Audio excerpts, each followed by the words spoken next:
Guna mencegah stunting, pemerintah Desa Pabuaran, Kecamatan Kemang, Kabupaten Bogor, gencar melakukan ketahanan pangan di beberapa wilayah dengan cara membudidayakan ikan patin, ternak bebek, dan juga kambing. Camat Kemang Imam Mahmudi mengatakan launching ketahanan pangan yang dilaksanakan pemerintah Desa Pabuaran dari anggaran dana desa tahun 2024 sebesar 20% untuk ketahanan pangan hewani. Sebelumnya pemerintah desa tersebut telah melaksanakan launching ketahanan nabati dan hasil ketahanan pangan tersebut sudah bisa dinikmati masyarakat.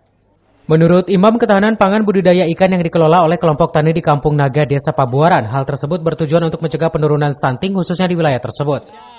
Sementara itu, Kepala Desa Pabuaran Ayo Yohana menambahkan program ketahanan pangan untuk di tahun sekarang selain pertanian, pemerintah desa melalui kelompok tani gencar melakukan budidaya ikan, ternak bebek, dan juga kambing yang tersebar di beberapa wilayah. Ketahanan pangan di Desa Pabuaran. Ketahanan pangan ini memang program dari pemerintah pusat yang diambil dari dana desa sebesar 20%.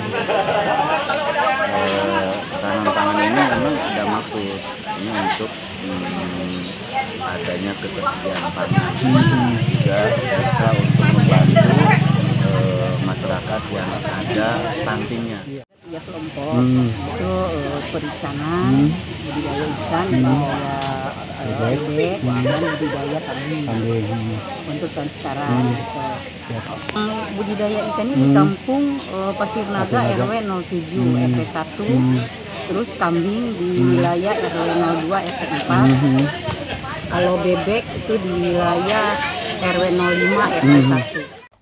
Kades berharap dengan adanya program ketahanan pangan yang bersumber dari anggaran dana desa sebesar 20% itu bisa mencegah stunting dan bermanfaat untuk masyarakat. Dari Kemang, Kabupaten Bogor, Suhanda Abriji melaporkan.